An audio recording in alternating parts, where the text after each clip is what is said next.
Hello dear student, स्वागत है आप सभी का एक बार फिर से अपने चैनल टारगेट गुरुकुल पर। आज हम बात करेंगे Lucknow university BA entrance exam 2024 के बारे में। अगर आप लखनऊ यूनिवर्सिटी से बीए करना चाहते हैं तो वीडियो बहुत ही ज़्यादा आपके लिए इंपॉर्टेंट रहने वाली है, क्योंकि इस वीडियो में हम चर्चा करेंगे कि कैसे आप लोग अपने ये जो समय बचा हुआ है एंट्रेंस एग्जाम के लिए, 2 से कम महीने जो बचे हुए हैं, इसमें खुद को प्रिपेयर कर पाएंगे बेहतर तरीके से। क्योंकि आपका जो सिलेबस दिया गया है, उस सिलेबस में जो 7 सब्जेक्ट्स दिए गए हैं और पर सब्जेक्ट अगर देखें तो आपको बहुत ही ज़्यादा कंटेंट तैयार करना है। उस हिसाब से समय कम है और इतना ज़्यादा सिलेबस है आपका, तो कैसे कवर करेंगे इस पर हम बात करेंगे। और कौन से मुख्य विषय हैं, कौन से ऐसे टॉपिक्स हैं इंपॉर्टेंट जो आपके एंट्रेंस एग्जाम में जनरली उससे क्वेश्चंस बनते हैं, उन पर चर्चा करेंगे। वीडियो बहुत ही इंपॉर्टेंट रहने वाली है, ठीक है। ये उन बच्चों के लिए है जिन्होंने अभी तक प्रिपरेशन स्टार्ट नहीं की है, लेकिन फिर भी जो अक्सर आपके एंट्रेंस एग्जाम में बीए के पूछे जाते हैं क्वेश्चंस या टॉपिक्स जो हैं, उन पर चर्चा हम स्पेशली इस वीडियो में करने वाले हैं। सबसे पहली चीज़ आपको क्लियर होनी चाहिए, यहाँ पर मैं आपको बताऊंगा जरूर सिलेबस क्या है, लेकिन उससे पहले आप खुद जा करके सिलेबस को सही तरीके से देखिए। क्या विषय आपके वहाँ पर डिमांड कर रहा है एंट्रेंस एग्जाम के लिए, ठीक है। अगर आपके सिलेबस क्लियर है तो आप समझ लीजिए 30% एफर्ट अपना पहले ही डाल चुके हैं, ठीक। उस सिलेबस में क्या पढ़ना है वो जिम्मेदारी हमारी है, और आपकी जिम्मेदारी ये है कि आप हमारे साथ जुड़े रहें, ठीक है। जो भी हम आपको यहाँ पे गाइड करें बस आप उसे फॉलो कीजिए, ठीक है। वरना ऐसे अगर हिंदी, इंग्लिश, हिस्ट्री, सिविक्स सारे सब्जेक्ट देखेंगे तो आप बहुत कंफ्यूज हो जाएंगे, क्योंकि हर विषय में इतना ज़्यादा कंटेंट है, आप समझ नहीं पाएंगे कि क्या पढ़ना है हमें और क्या ड्रॉप करना है, ठीक है। तो इसीलिए हम आपको एक फिनिशिंग लेवल तक ले जाने का काम करेंगे। इस वीडियो के माध्यम से सारी चीज़ें यहाँ पर आपकी क्लियर होंगी कि क्या आपको इंपॉर्टेंट है एंट्रेंस एग्जाम के लिए, बीए एंट्रेंस के लिए, ठीक है। तो चलिए स्टार्ट करते हैं। लेकिन उससे पहले मैं आपको बता दूं कि 2 से लगभग कम महीने या 2 महीने का समय बचा है। प्रिपरेशन अगर करना चाहते हैं, इस वीडियो को वॉच करने के बाद सबसे पहला काम है आपका, जाइए टारगेट गुरुकुल पे। टारगेट गुरुकुल मोबाइल ऐप को जाकर डाउनलोड कीजिए, वहां पर जहां पर प्ले स्टोर है, या फिर लिंक आपका डिस्क्रिप्शन बॉक्स में मिल जाएगा। और वहां से जाकर के आपने जो बैचेस हैं, चाहे वो आप बीए की तैयारी कर रहे हो, बीकॉम हो, बीएससी हो, बीएलएलबी हो, एलएलबी हो, जाकर के बैचेस को देखिए, डेमो क्लासेस भी हैं, और जाकर के ज्वाइन कीजिए और देखिए कि इन 2 महीनों में आपका क्या आउटपुट जनरेट होता है, ठीक है। फिर आप जरूर बताइएगा। चलिए फिलहाल हम देखते हैं जिस टॉपिक पर हम बात करते हैं, कि हमने आपको बताया कि 2 से कम महीने का जो समय है वो आपके पास बचा है। तो हमारा प्रश्न है कि तैयारी कैसे करनी है, ठीक। हो सकता है कि आपने सिलेबस देखा हो, आपने सिलेबस पढ़ा भी हो, ठीक। तो लेकिन उस सिलेबस में अब हमारी बात आती है कि एंट्रेंस एग्जाम में निचोड़कर जो पूछते हैं प्रश्न, टॉपिक्स कुछ इंपॉर्टेंट रहते हैं, वो क्या है। तो उसके लिए हमें जाना होगा इसके सिलेबस पे। हम सिलेबस पे आ गए हैं।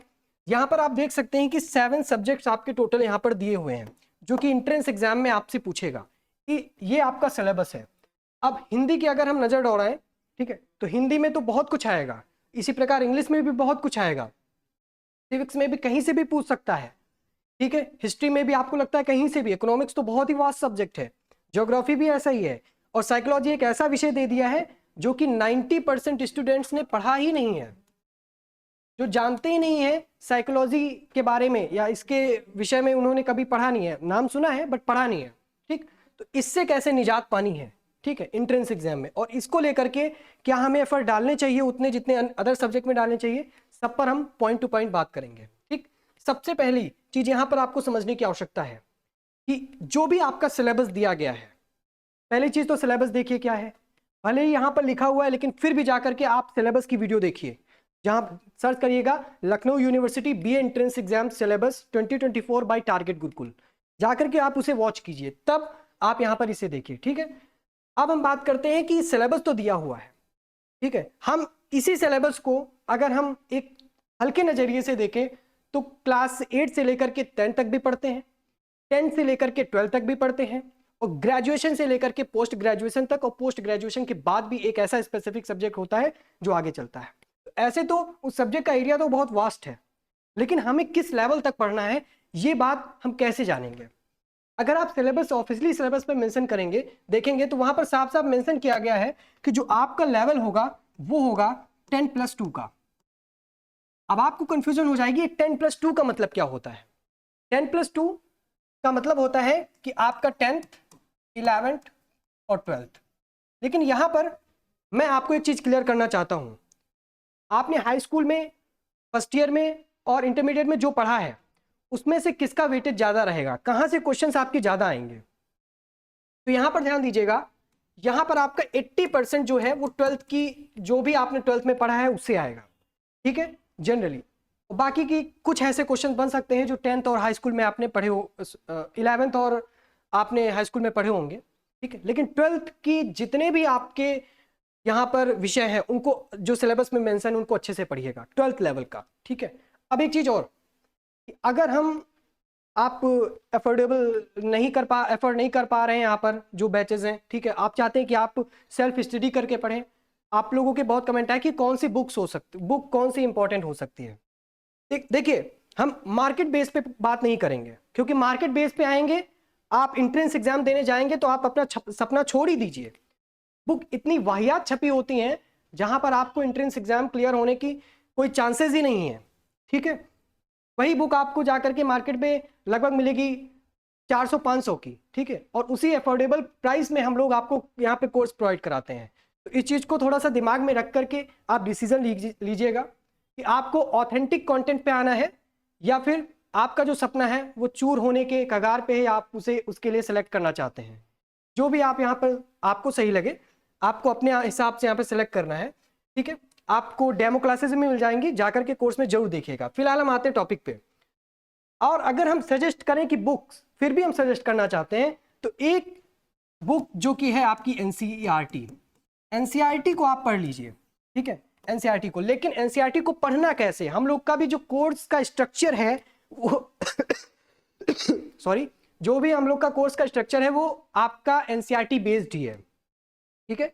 अब आपको लगेगा एनसीईआरटी तो हम बुक 2 मिनट में खत्म कर देंगे, एक छोटी सी पतली सी बुक है, ठीक है, जो भी आपको लगे, लेकिन उसमें से हर एक लाइन में आपके समझ लीजिए तोड़ मरोड़ कर इतने क्वेश्चंस बन जाते हैं कि अगर मैंने वो पढ़ा दिया तो आपको लगेगा सर हमारा पढ़ना तो बेकार ही हो गया, हमें कुछ समझ ही नहीं आया, हमें बस स्टोरी समझ आई।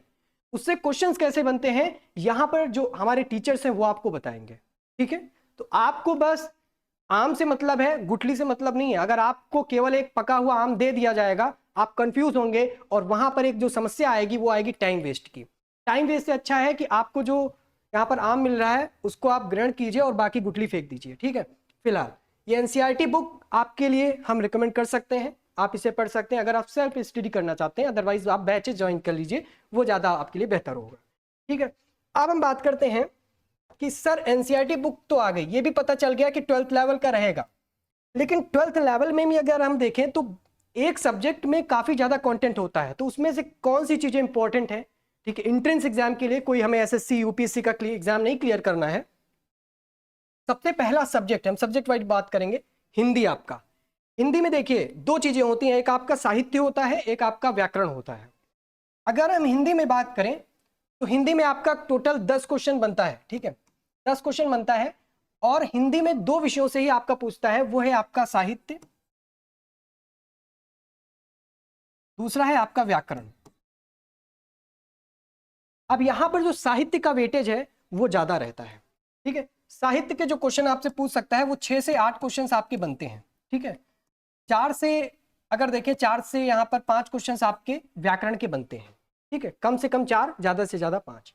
तो यहां पर साहित्य के क्वेश्चन कैसे पूछ सकता है, जितने भी रचनाकार हैं उन रचनाकारों की जो, देखिए नोट करते रहिएगा, कॉपी पे लेकर बैठिएगा तभी आएगा, क्योंकि सारी चीजें अगर हम बोर्ड पे लिखते चलेंगे तो यहाँ पर वीडियो बहुत लंबी हो जाएगी, ठीक है। तो साहित्य में जो है आपकी जो रचनाएं हैं, कौन सी रचना किसने लिखी है, ठीक है, उसके बारे में आपसे पूछेगा। उस रचना की विधा क्या है, विधा का मतलब वो रचना कहानी है, उपन्यास है, ठीक है, एकांकी है, या कुछ भी आप जो भी पूछता है विधा में वो है। तो ऐसे क्वेश्चंस आपके बहुत बनते हैं, ठीक है। तो कुछ अगर हम नाम देखें, जैसे गद्य और पद्य में अगर हम बात करें तो दोनों में आपको जयशंकर प्रसाद मिलेंगे, तो जयशंकर प्रसाद के बारे में आपका काफी क्वेश्चन बनता है, ठीक है। यहाँ पर मैथिली शरण गुप्त के बारे में आपका क्वेश्चन बनेगा, सुमित्रा नंदन पंत पे आपका क्वेश्चन बनेगा। तो ऐसे कुछ जो महान कवि लेखक हैं इनके बारे में आपसे पूछता है, ठीक है। अब बात हुई कि साहित्य तो पता चल गया, साहित्य में ऐसे ही क्वेश्चंस आपका जनरली पूछता है, इससे ज्यादा आपका नहीं पूछेगा है, और शायद बुक्स के वही मतलब नेम वगैरह। बात करते हैं व्याकरण में, व्याकरण में आपका संधि पूछ लेगा, ठीक है, समास विग्रह पूछ लेगा, तत्सम तद्भव पूछ लेगा, पूछेगा आपका विलोम शब्द पूछ सकता है, पर्यायवाची पूछ सकता है। ठीक है, यहां पर एक वाक्य के लिए एक शब्द पूछ सकता है। एक कोई वाक्य दे दिया गया आपको, उसके लिए कोई एक शब्द बताइए। ठीक है, ऐसी चीज जैसे कि एक ऐसा लड़का जिसका पिता मतलब ना रहा हो। ठीक है, तो उसे हम लोग क्या बोलते हैं? उसे हम लोग बोलते हैं अनाथ। ऐसे क्वेश्चंस आपके यहाँ पर पूछता है। ठीक है, एक वाक्य के लिए एक शब्द, ऐसे क्वेश्चन मतलब हिंदी में अगर व्याकरण में जितना भी आता है वो जनरली पूछता है, और वो 12th लेवल का ही रहता है। ये तो बात हुई हिंदी की। अब इंग्लिश में बात कर लेते हैं। काफी हेल्प होगी आपको अगर आप ये चीजें फॉलो करते हैं। ठीक है, क्योंकि समय कम है, उस हिसाब से जहां पर क्वेश्चन बनेगा वो चीजें आपको फोकस करनी है। ठीक है, अब ये दिमाग में मत बैठाइएगा हमने नॉलेज नहीं लिया, नॉलेज तो आप बाद में ले सकते हैं। इंग्लिश में बात करें तो ठीक इसके विपरीत होता है। अगर हम लिटरेचर की बात करें यानी कि साहित्य की, और हम बात करें अगर ग्रामर की, तो ठीक इसके विपरीत होता है। लिटरेचर से क्वेश्चन आपके कम आते हैं, लेकिन जो ग्रामर है, ग्रामर से आपका क्वेश्चन ज्यादा आता है। ग्रामर में क्वेश्चन कैसे बन सकते हैं? ग्रामर में आपसे अपोजिट क्वेश्चन पूछ सकते हैं। ठीक है, अपोजिट, किसी वर्ड का अपोजिट क्या होता है, सिनोनिम्स, होमोफोन्स, ये सारे आपके क्वेश्चन आते हैं। और आपके फिल इन द ब्लैंक्स भी आपसे पूछ लेता है। अभी जो फिल इन द ब्लैंक्स है ये कैसे पूछ सकता है? फिल इन द ब्लैंक्स में कोई आपको ट्रांसलेशन का दे दिया और उस ट्रांसलेशन में आपको यहाँ पर फिलअप करने को बोल देगा। ठीक है, जैसे कि अगर लिख लीजिए, जैसे मान लीजिए मैं 2 घंटे से क्रिकेट खेल रहा हूं। ठीक है, तो इसको अगर उन्होंने इंग्लिश में लिखा होगा, I have been playing cricket for 2 hours.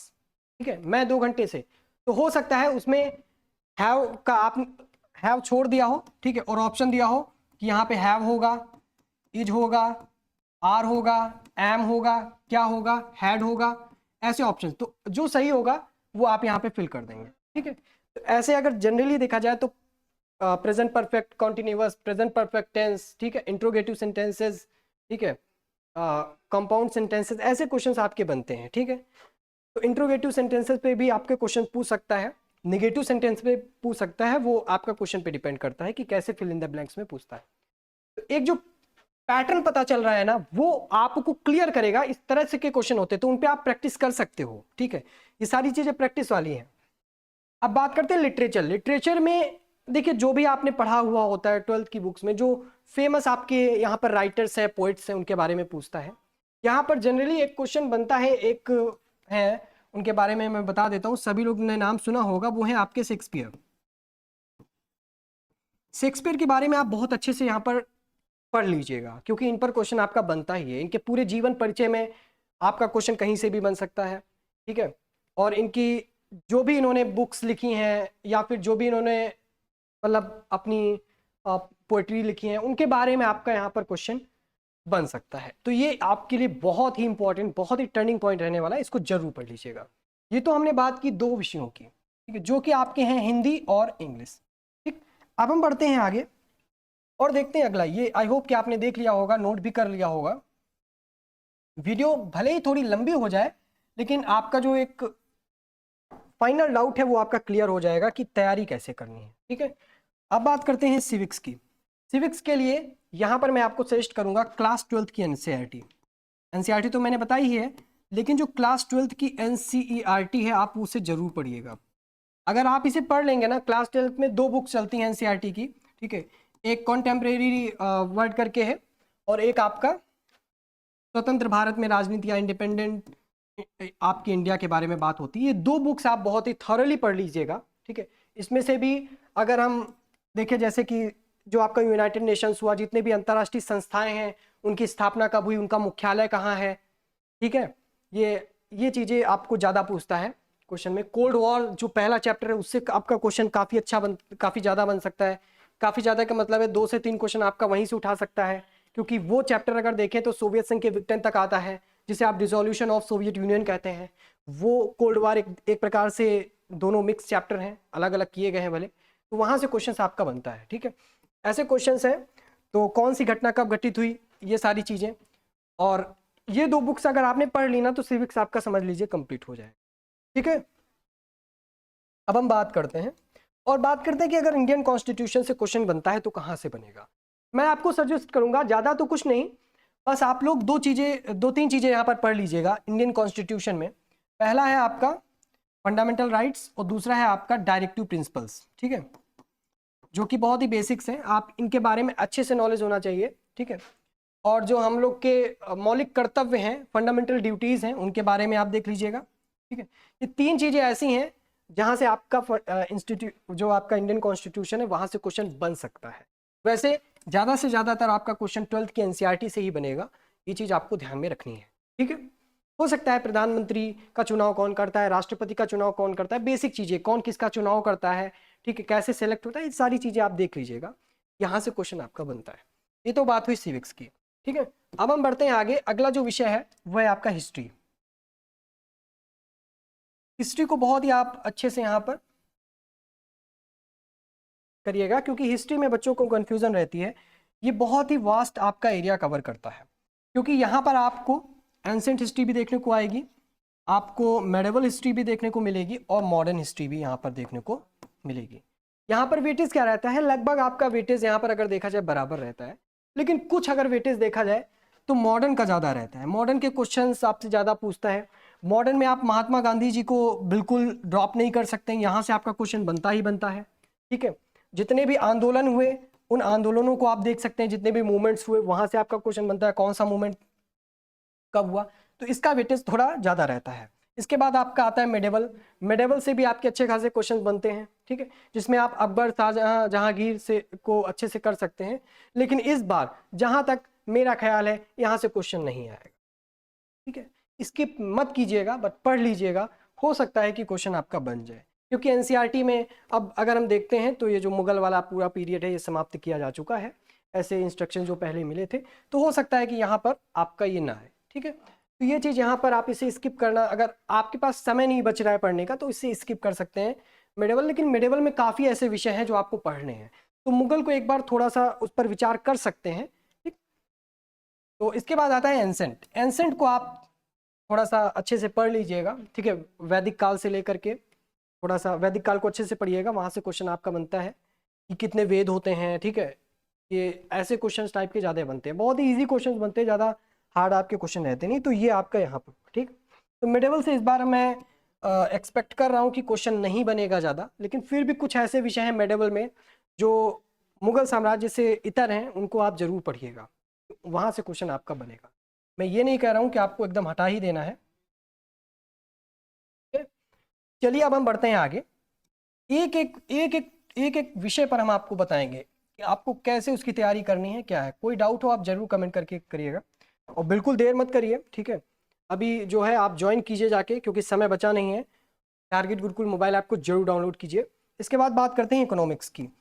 ये वीडियो आप देख रहे हैं, ठीक इस वीडियो के अपलोड होने के बाद 3-4 दिन के अंदर एक वीडियो आएगी। 3-4 दिन के अंदर एक वीडियो मैं दूंगा इकोनॉमिक्स पे, कि इकोनॉमिक्स में क्या क्या पढ़ना है। इसी तरह हर विषय पे आपका बनाने की कोशिश करूंगा। इकोनॉमिक्स पे वीडियो बन गई, बस पब्लिक करना बाकी है, ठीक। तो ये जरूर देखिएगा वीडियो, ठीक। जब पब्लिक हो जाएगी तो उसका लिंक हम डिस्क्रिप्शन बॉक्स में इसी वीडियो में लगा देंगे, देख लीजिएगा, ठीक है। चैनल की बेल आइकन को जब दबा लीजिएगा, अगर सब्सक्राइब किए हैं, नहीं किए तो सब्सक्राइब भी कर लीजिएगा, ये अगर आपको वीडियो पानी, क्योंकि इसको लेकर बच्चे बहुत कंफ्यूज होते हैं। काफ़ी बच्चों ने इसे पढ़ा भी नहीं होता है, ठीक। जिनका अगर देखा जाए फिजिक्स, केमिस्ट्री, मैथ होता है, या पीसीबी होता है, पीसीएम होता है, उन्होंने नहीं पढ़ा होता है जनरली। फिर भी ये इतना ज़्यादा आपके लिए इंपॉर्टेंट रहने वाला है वीडियो, क्योंकि इसमें क्या पढ़ना है ये इंपॉर्टेंट है, और क्या नहीं पढ़ना है वो उससे ज़्यादा इंपॉर्टेंट है। ऐसी चीज़ें नहीं पढ़नी है, क्योंकि यहाँ पर भी अगर आप देखेंगे तो 3 चीज़ें आपको देखने में आएंगी, 3 विषय यहाँ पर, 3 सब्जेक्ट आपको देखने में आएंगे। पहला आएगा आपका माइक्रो, दूसरा आएगा आपका मैक्रो, और तीसरा आएगा आपका इंडियन इकोनॉमी। तो ऐसे में हम कैसे मैनेज कर सकते हैं, फिर भी मैं बता देता हूँ। माइक्रो मैक्रो की अगर बात करें, जितने भी इंपॉर्टेंट इकोनॉमिस्ट हैं उनकी जितनी भी इंपॉर्टेंट बुक्स हैं वो आपसे क्वेश्चन पूछेगा, तो इसे आप नोट डाउन कर ही लीजिए। दूसरी बात कि कौन से इंपॉर्टेंट इकोनॉमिस्ट ने कौन सी यहाँ पर जो है थ्योरी दी है, किसी भी कोई से भी थ्योरी हो सकती है आपकी, वेलफेयर, ठीक है, वेलफेयर थ्योरी हो सकती है, या फिर आपका डिमांड थ्योरी हो सकती है, कुछ भी हो सकता है। कौन सा सिद्धांत किसने दिया है, ऐसे क्वेश्चंस आपके यहाँ पर जनरली बनते हैं, ठीक है। यहाँ से इससे ज़्यादा आपका कुछ नहीं पूछेगा। हो सकता है कि आपका बेसिक कोई फॉर्मूला पूछ ले, तो फॉर्मूला वगैरह एक बार नजर डाल लीजिएगा। इससे ज़्यादा माइक्रो मैक्रो से आपसे कोई डिमांड नहीं करता। थेरीज और इंपॉर्टेंट बुक्स आपका यहाँ पे जरूर देखिएगा, ठीक है। तो बस ज़्यादा इसका कॉन्सेप्ट, बाकी जो क्वेश्चन आपका बनेगा वो आपका इंडियन इकोनॉमी। फिर भी मैं सजेस्ट करूंगा कि माइक्रो के जो कॉन्सेप्ट हैं वो आप अच्छे से थोड़े से एकदम बेहतर तरीके से, बहुत ही ईजी कॉन्सेप्ट रहते हैं, ज़्यादा नहीं, एक बार देख लीजिएगा। यूटिलिटी वगैरह, डिमांड वगैरह, जो कि बेसिक कॉन्सेप्ट है, वहाँ यूटिलिटी डिमांड वगैरह से क्वेश्चन आपका बन जाता है, ठीक है। इससे ज़्यादा आपका पूछेगा नहीं। और मैक्रो में अगर हम बात कर ही लें तो मार्केट स्ट्रक्चर को अच्छे से पढ़ लेना, ठीक है। मार्केट स्ट्रक्चर से आपका क्वेश्चन बनेगा, ठीक है। मार्केट स्ट्रक्चर का मतलब क्या हुआ कि बाजार की जो संरचना है उसके बारे में आपसे क्वेश्चन पूछ सकता है कि बाजार के कितने प्रकार होते हैं, how many types of market, ठीक है। तो इस प्रकार के क्वेश्चंस आपके पूछेगा। Perfect competition, monopoly competition, monopolistic, oligopoly, डिओपोली, ठीक है। ऐसे क्वेश्चन जो हैं इन पर बनेंगे, ठीक है। किस मार्केट की क्या यहाँ पे विशेषता है, ठीक। ये सारी मार्केट्स के जो फॉर्म्स हैं इन पर आपको पढ़ाई करनी है, ठीक है। अगर मैक्रो में आप जाना ही चाहते हैं, इससे ज़्यादा कुछ नहीं हो। बाकी इंडियन इकोनॉमी तो अच्छा खासा रहेगा, जहाँ पे हमें कवर करना है वहीं से आपके क्वेश्चन ज़्यादा बनेंगे, ठीक है। तो ये आपका इकोनॉमिक्स हुआ। फिलहाल इस पर जब वीडियो दे देंगे, क्योंकि ये सबसे ज़्यादा डाउटफुल आपका रहता है, इस पर वीडियो जब मिल जाएगी तो आपका सब कुछ, सारा डाउट यहाँ पर क्लियर हो जाएगा, ठीक है। अब हमारा 2 विषय बचा है, इन 2 विषयों में हमें क्या करना है। और जो लास्ट विषय है वो तो हमें बहुत डाउटफुल लगा है, सर हमने आज तक कभी पढ़ा नहीं, कभी नहीं पढ़ा, और एंट्रेंस एग्जाम में दे दिया है। ये क्यों दिया है हमें नहीं पता, और क्वेश्चन कहाँ से आएगा ये भी हमें नहीं पता, ठीक। मैं बताऊंगा आपको, बस आपको जुड़े रहना है। ये है आपका ज्योग्राफी। ज्योग्राफी में आपको क्या पढ़ना है? ज्योग्राफी में भी बस आपको वही काम करना है, आपको एनसीईआरटी फॉलो करनी है, ठीक है। यहां से क्वेश्चन क्या बनता है, फिजिकल ज्योग्राफी से आपका क्वेश्चन बनता है, ठीक है, फिजिकल ज्योग्राफी से। और ध्यान रखना है, फिजिकल ज्योग्राफी में जो 11th की बुक है एनसीईआरटी की, आप उसे पढ़ सकते हैं, ठीक है। तो फिजिकल ज्योग्राफी आप क्लियर कर लीजिए, ज्यादा से ज्यादा वहां पर क्वेश्चन बनेगा। क्वेश्चन कहां से बन सकता है मैं आपको बता देता हूं। क्वेश्चन आपका बन सकता है यहां पर पृथ्वी से, ठीक है, सूर्य से, ठीक है। आपका क्वेश्चन बन सकता है ज्वालामुखी से, आपका क्वेश्चन बन सकता है भूकंप से। और एक बहुत ही 2 इंपॉर्टेंट पॉइंट जहां से और क्वेश्चन बनता है वो है आपका पहला पर्यावरण। पर्यावरण को बहुत अच्छे से पढ़ लीजिएगा, ठीक है। इसके लिए क्या प्रयास हुए पर्यावरण के लिए अंतरराष्ट्रीय स्तर पर, ठीक है, ये आपको सिविक्स में भी मिलेगा। तो पर्यावरण वाला टॉपिक बहुत ही ज्यादा इंपॉर्टेंट है, ठीक, सिविक्स में भी है।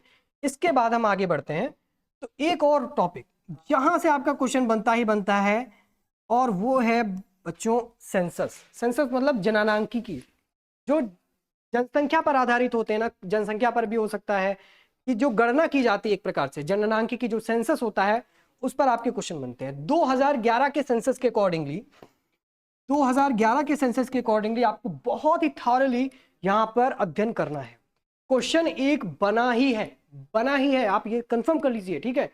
तो यहां पर सेंसस को बहुत अच्छे से एक एक पॉइंट, ठीक है, क्या रेशियो रहता है यहाँ पर, लिंगानुपात क्या है, ठीक है, स्त्री पुरुष का या क्या, ये सब सारी चीजें जो भी है, ठीक है, कितनी जनसंख्या थी 2011 में भारत की, ठीक है, शिक्षा का स्तर कितना था, कहाँ के लोग ज्यादा साक्षर थे, कहाँ के लोग निरक्षर थे, ये सारी चीजें सेंसस में ऑल 2011 का बेसिकली आपको करना है। और एक चीज ऐसा भी क्वेश्चन पूछ सकता है, पहली बार इंडिया में सेंसस कब हुआ था, ठीक है। तो पहली बार कब हुआ था, पहली बार वो जो पॉपुलेशन है उस पर अप्लाई कब हुआ था, ये सारे क्वेश्चंस आपके बनते हैं, इंपॉर्टेंट पॉइंट्स हैं, आप इन्हें स्किप कर ही नहीं सकते हैं, ठीक है।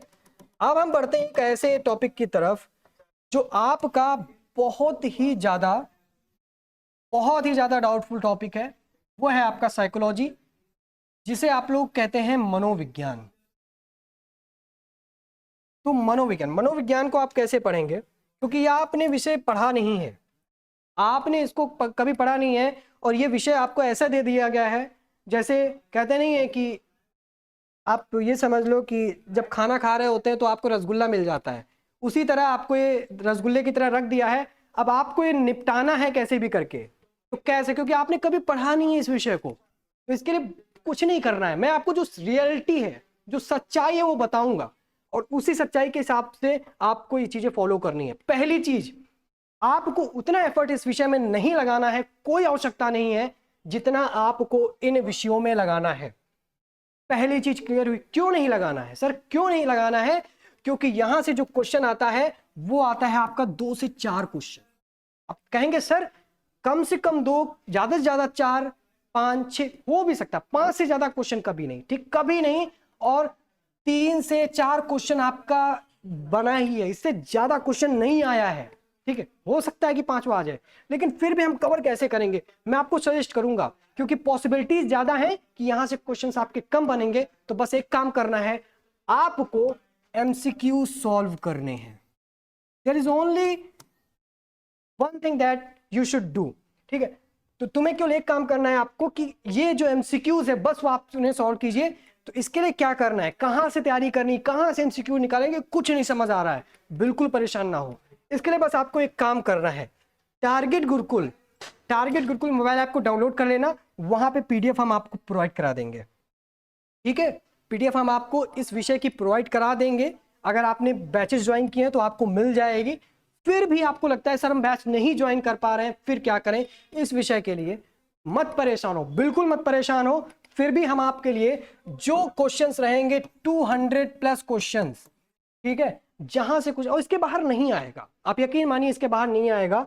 तो इसके लिए आपको हम यूट्यूब पर ही क्लासेस करवाएंगे, यूट्यूब पर ही फ्री क्लासेस आपको करवाएंगे, बस चैनल को जरूर सब्सक्राइब कर लीजिएगा, ठीक है। तो साइकोलॉजी, इसके लिए कोई टॉपिक वाइज पढ़ने की आवश्यकता नहीं है। मैं फिर बोल रहा हूं, अगर कोई आपसे कह रहा है कि भैया हम आपको 40 से 50 क्लासेस में आपको साइकोलॉजी पढ़ा देंगे, आपका क्लियर हो जाएगा, जो भी क्वेश्चन बनेगा वो सही है, वो सही होगा, आपकी तैयारी हो जाएगी साइकोलॉजी की, मैं कहूंगा इससे बड़ी गलती आपकी कुछ नहीं हो सकती कि आप इस टॉपिक के लिए अपना 1 घंटा बर्बाद कर रहे हैं।